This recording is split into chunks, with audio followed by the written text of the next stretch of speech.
Olá, como estão? Estamos no CED Experience, na trilha Educação.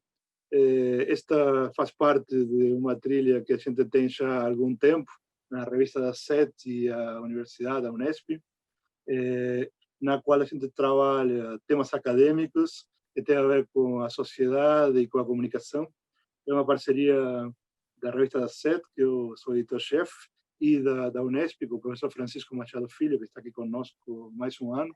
E a ideia de hoje é tentar discutir uma questão que tem a ver com o momento atual, com a pandemia. A gente pensou com o professor Francisco que teríamos que pensar para este novo formato digital do Set Experience, e a gente pensou em que essa pandemia ela será uma nova linguagem audiovisual e quais são as perspectivas que essa linguagem audiovisual tem com a chegada do 5G. Na mesa de hoje vamos ter 4 profissionais, 4 pessoas que trabalham no dia a dia com tecnologia audiovisual e desde diferentes pontos. Vai estar conosco, como falei, o professor Francisco Machado, filho, diretor da TV Unesp e ainda professor da Universidade, da FAAP, em Bauru. Ainda o professor Almir Almas, da ECA USP, e membro da SET. Vamos ter o Fernando Moreira, que vai nos falar muito sobre 5G e tecnologia. Fiquei muito interessado com o seu artigo, Fernando, na revista da SET, do CES 2020, o último grande evento de tecnologia que conseguimos ter no mundo antes da pandemia. E vamos lá longe, para Parintins, para falar com o professor Carlos Monteiro, amigo de longa data. Carlos, obrigado por estar aqui. Espero que a internet nos permita conversar para tentar ver como é que é esse mundo da internet, do 5G, em um lugar onde a internet é escassa.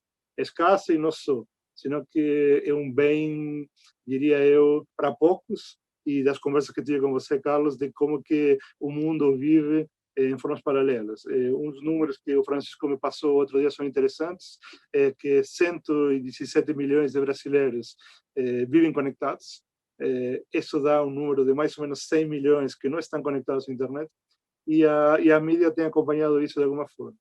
Então, nossa trilha, nossa conversa de hoje será um pouco diferente do resto. Vamos fazer uma conversa maior e mais alongada. Somos professores, temos esse defeito, diria meus alunos de todos, mas a questão é começar pensando e começando dentro da pandemia. Professor Francisco, queria que nos comente como foi a experiência da TV Unesp, uma TV universitária, pequena, de Bauru, mas uma TV aberta, durante a pandemia. Como vocês fizeram para trazer a produção do noticiário do dia a dia para Bauru, a partir de um momento totalmente diferente do que tínhamos acostumados, onde a externa virou quase um problema, onde a produção e reunir pessoas dentro de uma televisão, que é o que se faz todos os dias, virou uma nova forma. Francisco, queria que me conte um pouco qual foi a sua experiência e a TV Unesp durante os primeiros meses da pandemia. Olá, Fernando. Olá, colegas. É um prazer estar aqui com vocês para discutir um assunto tão empolgante, tão importante, que certamente vai perpetuar por muito tempo, sobre o que a pandemia trouxe, né, de novidade, de inovação para a televisão, em relação aos seus custos operacionais e também à sua linguagem, né? Como o Fernando disse, nós somos uma televisão aberta, né, uma televisão universitária, mas aberta, e temos todas as preocupações, né, e imposições que a legislação impõe a uma emissora aberta. No início da pandemia, foi muito complicado para a gente, porque nós, por estarmos envolvidos dentro da instituição, né, nós seguimos o protocolo da nossa instituição. E o protocolo inicial dizia que realmente a gente deveria todos estar em teletrabalho, e mesmo com o decreto do governo colocando as emissões de televisão, jornalismo, como uma atividade essencial, a gente achou por bem atender as demandas do nosso comitê interno, né, e fazer as restrições sanitárias de isolamento que foi previsto e que a Unesp está fazendo ainda, né, nesse momento de pandemia. E isso afetou drasticamente mesmo a nossa produção, né? A gente teve que suspender todas as nossas produções, passamos a operar diretamente ligado à nossa rede, né, que a gente transmite o sinal da TV Cultura, aqui de São Paulo. Então, colocamos a nossa programação naquela primeira semana, toda ela ligada, exibindo diretamente da Rede Cultura. Mas, a partir do momento que foi tudo se estendendo, porque naquele momento, em março, né, de 2020, a gente acreditava que a pandemia, Deus ajudasse, seria pouco tempo, né, essa restrição. Mas, infelizmente, a gente viu que não foi um momento muito simples, não foi curto. Então, a gente foi obrigado a começar a pensar, né, em retomar algumas atividades para não ficar totalmente, né, isolados, né, e sem fazer realmente o nosso trabalho. Então, partimos mesmo para o teletrabalho em casa. Né? O teletrabalho não foi nem na faculdade, foi todos os jornalistas em casa mesmo, os repórteres, os cinegrafistas, a equipe de produção também fazendo tudo em casa, a roteirização, alguns conseguiram fazer até edição, né, em casa, porque hoje a tecnologia facilitou muito. Então, a gente foi começando a adequar esse primeiro momento de aquele material que nós tínhamos já produzidos anteriormente, e terminar a produção e poder exibir. Mas a pandemia passou esse tempo também. Né? Justamente tivemos que aí uma escassez do nosso conteúdo e tivemos o que vamos fazer agora. Nesse meio tempo, surgiu aí as tão famosas lives. Né? Então, a televisão, a TV universitária, por ela poder experimentar, né? Ela tem essa característica, né, dela, de poder experimentar linguagem e formatos, nós entramos aí com tudo nessa nova modalidade, vamos dizer assim. E a gente realmente conseguiu fazer grande parte dos nossos programas, porque muitos são programas de entrevistas e são programas institucionais, né, que não exigem muito de externa, mas conseguimos fazer uma série de programas de uma repercussão muito boa, com participação de alunos, com programas feitos por alunos, né, tudo através da possibilidade da conexão com a internet e os vários formatos, não só o de live. A Unesp, para quem está nos assistindo e não conhece, ela é uma universidade multicampus. Ela está presente em 24 cidades do interior de São Paulo. E foi até uma impulsão muito grande que nós recebemos de poder começar a contar mais ainda com o conteúdo dessas unidades, produzidos pelos próprios professores, pelos próprios diretores das unidades, participando de entrevistas, com lives. E agora a gente está retomando um pouco a atividade, por conta do próprio comitê da Unesp, em retomar, né, uma certa porcentagem de funcionários em horários, né, de trabalho alternados, podendo fazer algumas coisas presenciais. Então, a gente vai retomar alguns programas agora, mas misturando, né? Vai ser uma forma híbrida de programa, tanto com o estúdio, mas ainda preservando os convidados, para não ter que se deslocar ao estúdio da TV Unesp. Mas o que chamou a maior atenção para a gente nesse momento foi essa possibilidade de experimentar, sempre existiu na TV universitária, mas a gente sempre se segurou em relação a isso por conta das nossas co-irmãs, né, as emissoras privadas. Então, a gente sempre tentou fazer aquilo que a gente entendia como mais profissional, isso em qualquer televisão é assim, e a partir do momento que a gente viu que essas emissoras também se adequaram, né, a esse momento, e também utilizaram essas ferramentas, isso deu vamos dizer assim, uma coragem ainda maior para que a gente pudesse experimentar com muita intensidade mesmo esse novo formato. E o que chamou muita atenção para a gente foi que as pessoas aceitaram muito bem. A nossa audiência, a nossa participação, mesmo que no momento da live ao vivo ela seja um pouco pequena, por conta dos alunos que estão em casa, né? O nosso corpo docente, discente e técnicos administrativos também estão em casa. E como a gente faz as lives dos horários mesmo de trabalho, então a gente não espera mesmo uma grande audiência de algum programa nesse sentido. Mas, posteriormente, nas redes sociais, nas nossas redes da televisão, a gente percebe um compartilhamento, um engajamento muito grande que nós não tínhamos anteriormente no momento. Então, a gente começou a ficar muito concreto para nós que aquilo que a gente tinha mais receio, que era a audiência não aceitar esse formato na televisão, muito pelo contrário. Ela não só aceitou, como ela se engaja mais. Né? Então, por isso que a gente tem conversado muito na televisão, na TV, a gente acha que esse é um formato que não vai ser abandonado caso a gente volte tudo totalmente ao normal. Né? É um formato que veio realmente para ficar e a gente gosta mais dessa área, a gente tem acompanhado aí, vocês estão falando da convergência dos meios e das mídias, né? Que na verdade nunca houve, né, tão grande como agora, né? Eu acho que a pandemia ela colocou essa possibilidade de a gente experimentar realmente uma convergência da linguagem da internet com a linguagem da televisão. Antes, nós tínhamos ferramentas da internet, como redes sociais, aplicativos, que traziam, ou que trazem, né, uma participação maior do público para a nossa programação, para uma intervenção no jornalismo, para uma intervenção ao vivo em alguns programas, Mas isso nada difere do que fazer no passado no telefone ou a carta, né? Talvez aumentou a quantidade de pessoas que podem participar hoje. Mas agora não. Agora nós realmente estamos vendo uma mistura, uma convergência de formatos e que talvez aí a gente vai poder realmente visualizar bem de perto aquilo que Marshall McLuhan falava quando um meio ele inova, um meio novo aparece, ele acaba copiando alguma coisa do meio anterior para se identificar, mas depois, quando ele se concretiza, se ele se realiza na sua estrutura de meio, de mensagem, ele libera o meio anterior para ser aquilo que é a característica natural dele. Então, acho que agora a televisão vai estar encontrando nesse formato de uma conexão muito grande, né? Como o Fernando disse, 127 milhões de pessoas conectadas.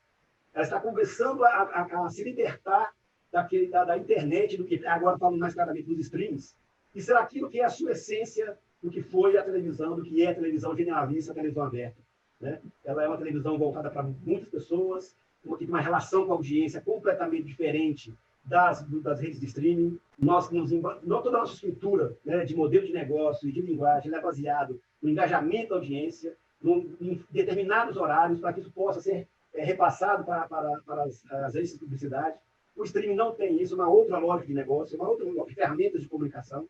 Então, acho que agora a televisão vai começar a se caracterizar para um veículo cada vez mais de informação ao vivo, de prestação de serviço, de jornalismo, e a ficção, né, ela vai cada vez mais ficar realmente, talvez, aí, no streaming. Dificilmente uma plataforma como Netflix, Amazon, vai fazer jornalismo, e muito menos jornalismo local, né? Então, eu acho que a televisão está começando a tomar forma do que será a televisão do futuro, talvez seja agora, nessa convergência realmente da internet com o sistema de televisão, podendo e não tendo mais receio de usar essas ferramentas que a internet nos propicia, como a gente tinha anteriormente.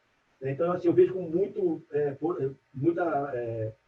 lado muito positivo, né? Estou muito otimista nisso, que a internet veio para realmente, a pandemia veio para colocar esse start. Eu acho que nós estamos começando a experimentar isso, e talvez a gente vai ter uma revolução ainda maior, né? Que eu estou muito curioso para ouvir a fala do Fernando, porque quando nós tivermos o 5G, realmente aí a gente vai ter uma possibilidade ainda maior, né? Porque acredito que as questões técnicas hoje que nos impedem e de uma audiência massiva, por exemplo, de internet em alguns lugares mais distantes, com o 5G poderão começar a diminuir ou não, né? O Fernando vai falar isso para a gente, mas o que a gente tem lido e que a gente tem algum conhecimento, que eu não sou da área de engenharia, eu sou aqui que produzo conteúdo, é que o 5G realmente vai transformar a nossa relação com os meios de comunicação, na forma de fazer negócio, e também no modo de consumir os produtos audiovisuais, né? Então, acho que o Netflix, a Amazon vai ter a sua parcela desse bolo, e vai conseguir se caracterizar também como um veículo diferente da televisão, né? A gente não vai conseguir, vai ficar cada vez mais difícil tentar misturar essas duas plataformas, assim eu espero, porque são propostas diferentes, atendem demandas diferentes, né? E são linguagens diferentes, né? Então, eu acho que isso vai acabar fortalecendo muito. Então, para nós, a televisão foi um momento muito bom. Nós escrevemos até vários artigos sobre isso, junto com os outros alunos lá de mestrado e doutorado que fazem pesquisa de televisão, porque foi um momento muito frutífero para a gente poder pensar nessa convergência que a gente tanto se falava, a gente tanto imaginava acontecer, e a gente estava centrado muito na máquina, né? Achando que a convergência seria aquela que Merleau-Ponty falou lá em 1995, que seria no telecomputador, né?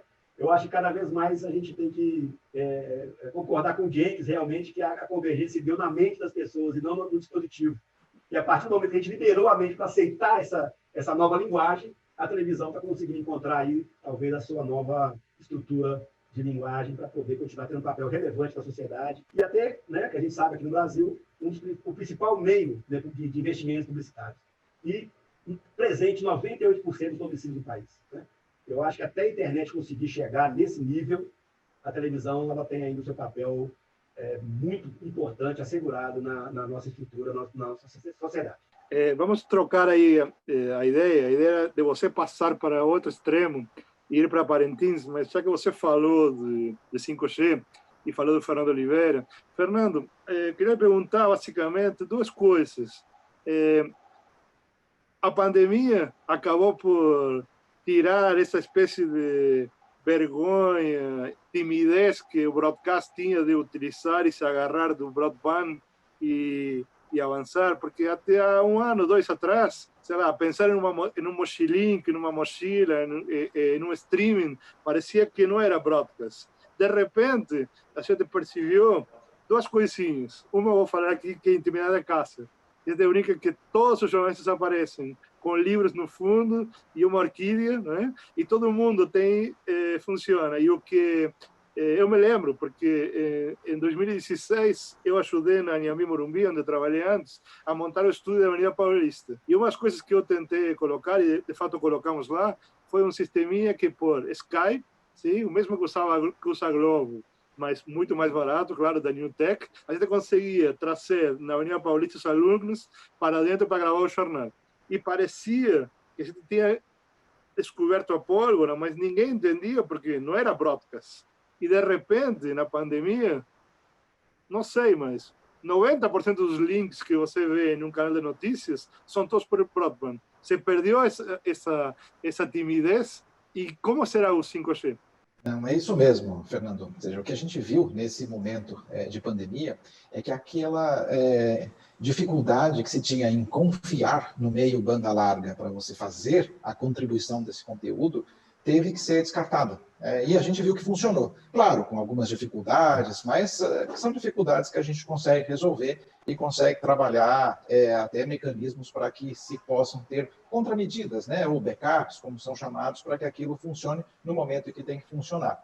Mas tudo isso dentro de uma estrutura que, a princípio, não estava nem preparada para ter a demanda que teve. E a gente viu que funcionou muito bem, e que isso até avançou o processo, principalmente das operadoras de telecomunicações, e aqui no Brasil, principalmente as pequenas prestadoras, que conseguiram, com isso, expandir o seu portfólio e implantar e auxiliar na implantação e disseminação da fibra ótica Brasil afora, né?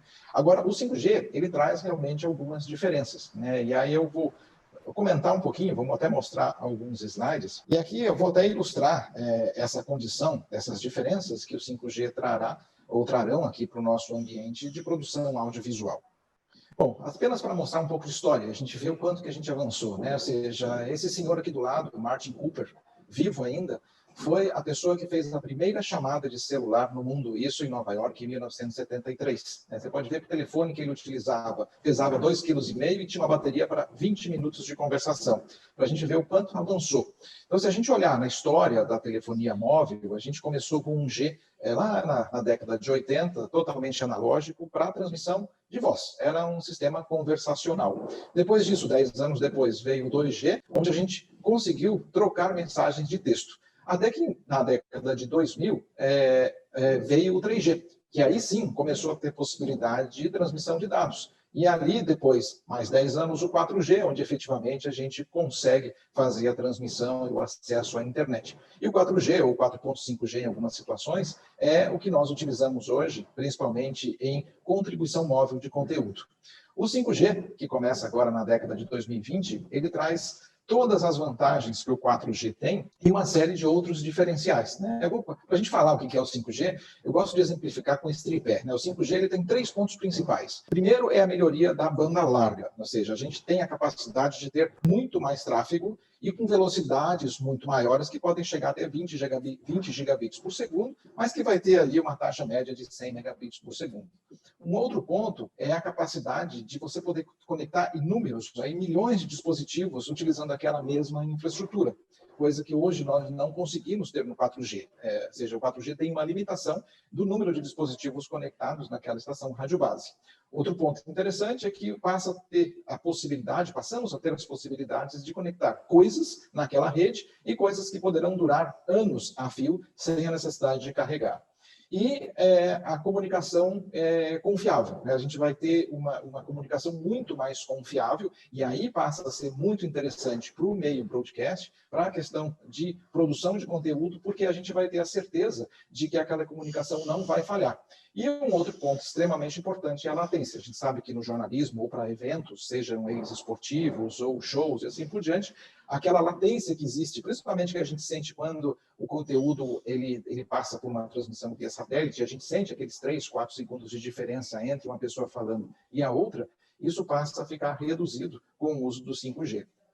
Mas mais importante do que tudo isso é a capacidade que o 5G terá de permitir uma fatia, ou seja, a gente vai poder fazer um fatiamento da rede e garantir níveis de qualidade, de segurança e confiabilidade diferentes para cada uma dessas fatias. E essas fatias poderem ser utilizadas, inclusive, para ambientes fechados. Vamos imaginar você dentro de um estádio de futebol, onde você possa ter uma rede privada de 5G, com uma fatia que permita uma latência baixa, que possibilite interações muito diferentes daquilo que a gente tem hoje. Né? Você, eventualmente, colocar uma imagem holográfica no palco, junto com um cantor que está se apresentando. Então, todas essas novas possibilidades é que o 5G poderá trazer na área do broadcast, na área de produção de conteúdo. Falando nessas experiências, né, seja, o que a gente vê? Cada vez mais os smartphones tendo telas muito mais sofisticadas, telas maiores, com maior qualidade, que trazem câmeras impressionantes, com zoom, com capacidade cinematográfica, câmeras muitas vezes 360 graus, a possibilidade de você ter um ângulo de abertura grande, e isso somado, né, telefones com telas muito poderosas e câmeras também poderosas, permitirão que a gente possa criar novas experiências na produção do conteúdo, ou seja, a gente altera a maneira como o conteúdo é criado e capturado. E tudo isso sendo levado para um número gigante de usuários que passarão a usar aquela tela também para receber esse conteúdo que foi capturado para que sejam criadas novas experiências. Outro ponto que vem junto com a tecnologia do 5G é a capacidade de armazenamento. Ou seja, a gente vê cada vez mais uma taxa de dados em crescimento constante, ou seja, a gente vê hoje velocidades que permitem ser 1 milhão de vezes mais rápido do que era lá no passado, no início da internet. Isso aliado ao 5G, que por sua vez também traz uma velocidade muito maior na comunicação móvel, e a gente poder armazenar esse conteúdo de uma forma muito econômica. Né? A gente vê cada vez mais storages ou sistemas de armazenamento na nuvem que podem ser acessados de qualquer lugar, e isso vai propiciar cada vez mais conteúdo sendo criado, mais conteúdo sendo disponibilizado, mais conteúdo sendo armazenado. E isso traz a possibilidade de novas categorias de conteúdo. Então, a gente está vendo que, primeiro, com mais conteúdo sendo disponível, naturalmente, as pessoas consomem mais esse conteúdo. E as pessoas consumindo mais conteúdo, elas buscam por novidades. Então, novas categorias de conteúdo. A gente vê aí mais de uma centena de provedores de streaming, e a gente vê novos negócios. Né? A gente vê a maneira como o eSports cresce e cresceu no período que vivemos durante a pandemia, porque não haviam mais eventos esportivos, então o eSports passou uma alternativa para aqueles amantes de atividades ou de jogos. E isso mais, ou seja, tudo isso que a gente falou, né, das possibilidades que o 5G tem, da capacidade de armazenamento, a gente também tem um aumento de processamento em todos os dispositivos. A gente vê o custo de computação diminuindo cada vez mais. A gente vê que nos últimos 5 anos a gente teve uma performance muito maior, ou seja, mais de 10 vezes a performance que a gente tinha em dispositivos comuns, ao mesmo custo. Então a gente vê a capacidade que existe de processamento em dispositivos que hoje estão nas palmas das nossas mãos. E por outro lado, a gente também vê a inteligência artificial chegando, ou seja, a inteligência artificial nada mais é do que a gente dividir toda aquela tarefa que existia antes em pequenos componentes e treinar a máquina, ou seja, é por isso que existe um conceito de treinamento de máquinas ou machine learning, que permite que para cada um daqueles pequenos componentes a gente treine a máquina o que tem que fazer. E a gente vê a máquina capaz de reconhecer objetos hoje muito melhor do que o próprio humano. Então a gente consegue utilizar isso para também criar novos conceitos de produção. Então, a gente cria aí um novo paradigma de produção que vai permitir, por sua vez, novos conteúdos e novas experiências. Né? A gente vê hoje, voltando àquele exemplo da gente ter uma rede 5G dentro de um estádio de futebol, que é usado não só para eventos esportivos, mas também para shows, você poder acompanhar aquele evento de diversos ângulos. Então, você tem capturas daquele conteúdo de diversas maneiras, de diversos formatos, e você, como usuário, como telespectador, podendo acessar aquele conteúdo da maneira como você quiser. né? A gente vê eventos esportivos como a própria Fórmula 1 já trabalhando na possibilidade da transmissão em 360 graus. Então, você, como telespectador, poder visualizar a pista como se você estivesse dentro do veículo. Então, são experiências que serão trazidas para o telespectador, que serão possíveis através das redes de nova geração e tudo aquilo que ela vai trazer, né? A computação em nuvem, a computação de borda, ou seja, a possibilidade que a gente tem de descentralizar aquilo,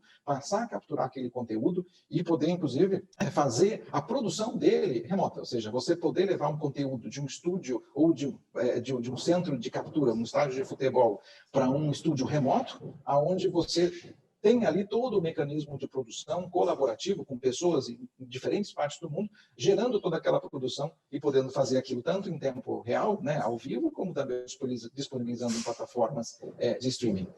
A gente, seguindo essa barra, né, a gente vê que o 5G, que hoje já existe, né, ele não é uma promessa, ele já existe. Claro que aqui no Brasil nós temos algumas considerações ainda a serem definidas, a gente tem a questão do leilão da frequência, que ainda será feito aqui ou seja, as operadoras ainda passarão por esse processo para poder implantar o 5G. A gente vê a dificuldade que existe, né, a questão política entre os Estados Unidos e a Huawei, hoje o maior fabricante, o maior fornecedor de tecnologia de rede 5G do mundo. A gente tem vários pontos ainda para serem concretizados aqui, mas a gente já sabe que não é uma promessa, é uma realidade. E a gente vai poder usar o 5G em toda essa cadeia de produção, desde a captura, produção, a inclusão de novos serviços, ou seja, você agregar ali outras informações, outros dados que complementarão todo aquele conteúdo audiovisual, a distribuição, e essa distribuição a gente pode entender de duas maneiras, ela pode ser tanto da produção, ou seja, de contribuição de conteúdo, como também de visualização por parte dos usuários,